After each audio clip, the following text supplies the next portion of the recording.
Christine, bonjour. Bonjour Mathieu. Comment ça va depuis la dernière fois? Vous étiez au salon à Ménago il n'y a pas très longtemps, ça s'est bien passé? Très très bien passé, un peu fatigant, mais très très bien. Et Bon. puis donc j'ai trouvé un coup de cœur que je vous ai ramené aujourd'hui. On va rappeler pour les téléspectateurs qui ne vous connaîtraient pas, car il y en a un petit peu. Vous êtes la chroniqueuse d'écho de cette émission. Tout à Et fait. aujourd'hui, vous allez nous parler des galets avec Anne Rivaud-Alain. Bonjour. Bonjour. Alors vous êtes commercial dans l'entreprise DLC Impex. DCL. DCL, pardon.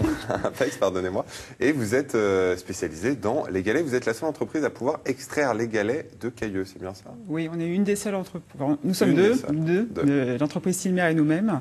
Et on est autorisé à ramasser les galets sur la plage. Mais en fait, c'est une petite production aujourd'hui parce qu'on extrait à l'intérieur en carrière. Est-ce que c'est tendance le galet aujourd'hui? Oui, c'est tendance. Oui, c'est tendance. Les gens en ont un petit peu assez de passer du temps à l'entretien. Ils cherchent à faire un petit peu d'économie de temps et puis ils veulent quelque chose de joli, de doux, de rond. Donc le galet, c'est parfaitement adapté. Oui, et nos ventes le montrent.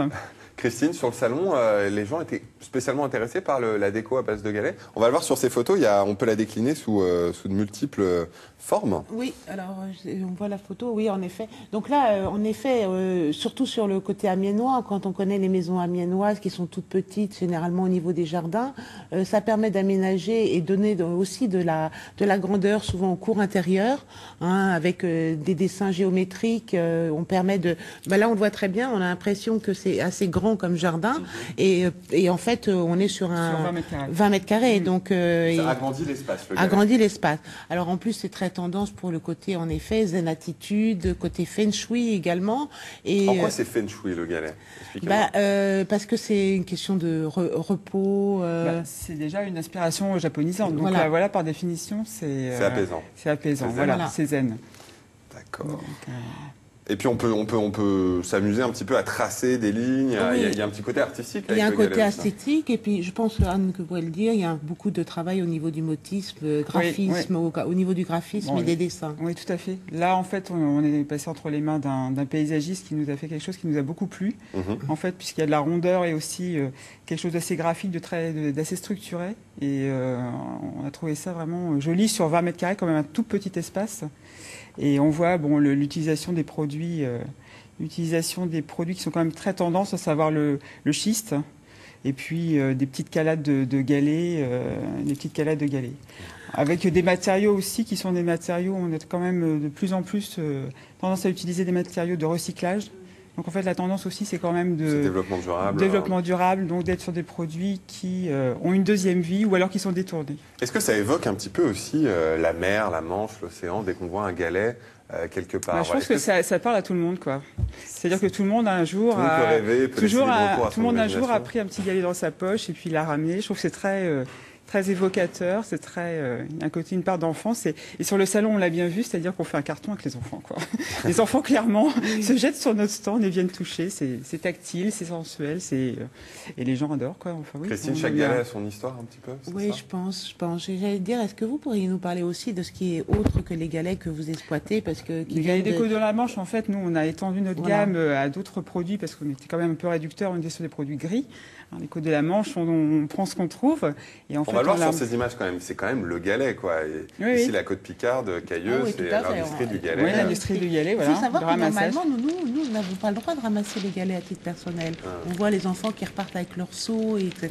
Ça, c'est Mais interdit, normalement, c'est interdit.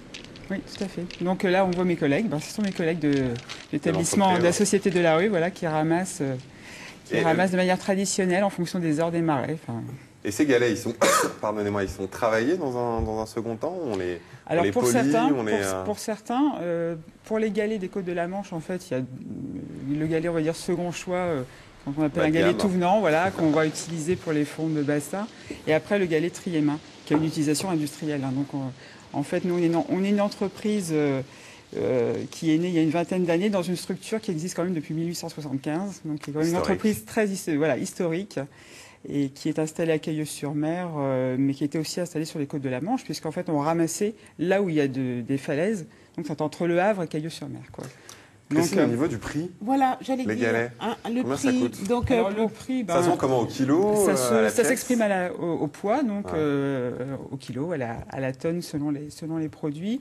On a fait une petite simulation avec Christine. En fait, on regardait sur un aménagement d'une vingtaine de mètres carrés. On peut, sur des produits assez graphiques, du schiste, du quartz, arriver à un budget livré sur la région amiénoise autour de 1 000 €, un petit 1 000 €. 1 000 € pour 20 mètres carrés. Pour 20 mètres carrés, oui. La cour d'une amiénoise. Ce qui n'est pas très cher par rapport à si on se met à faire un carrelage, un grès dans une terrasse. On est pratiquement, on peut dire que c'est beaucoup moins cher que de se mettre à faire parce qu'il faut une chape. Dans ces cas-là, là, on travaille directement sur le sable. Donc, il y a moins de travaux et c'est plus vite mis en œuvre. Donc, des produits naturels et en plus bons pour le porte-monnaie. Ah oui, pas mal pour le porte-monnaie. Vous voyez, donc on peut travailler sur des coloris aussi un peu bleus ou ocre. Et on peut le décliner. On peut le décliner. Alors avec le mélange, bien sûr, très tendance du gris et du noir, et bien on fait des choses très sympas dans nos jardins. Bon, très bien. Eh bien, merci.